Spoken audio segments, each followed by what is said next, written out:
Resilienti è il termine più azzeccato per le imprese artigiane venete che, nonostante le incertezze, si adeguano da anni a difficoltà che dal Covid alla guerra, ai tassi di interesse e al costo delle materie prime sono sempre più complesse e hanno affrontato emergenze di ogni tipo. CNA ha diffuso i dati del suo rapporto annuale che si presenta in chiaroscuro. Sarà un'estate positiva? Abbiamo un cauto ottimismo relativamente al fatto che alcuni indicatori ci dicono che il PIL è cresciuto del 2,8% in Veneto nell'ultimo trimestre e abbiamo anche segnali incoraggianti per quanto riguarda l'andamento dell'export e del turismo.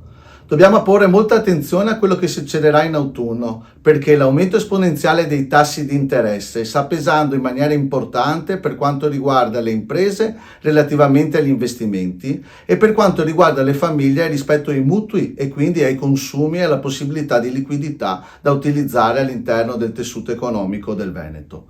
Tutto questo deve essere stato molto attenzionato per il semplice motivo che noi siamo molto legati alle regioni europee sia in ambito di importazioni che di esportazioni e alcuni segnali di rallentamento nel contesto europeo si stanno già evidenziando. È importante che le politiche vadano a sostenere le imprese in un'ottica di rilancio dell'economia. Calato sul territorio, il rapporto mostra come Treviso vada in controtendenza aumentando dello 0,6% le sue imprese artigiane, mentre Padova, penultima in classifica prima di Rovigo, in 3 anni e mezzo ha perso 1.300 imprese, 1.100 imprese artigiane in meno che si sono dovute arrendere alla crisi dal 2019 ad oggi.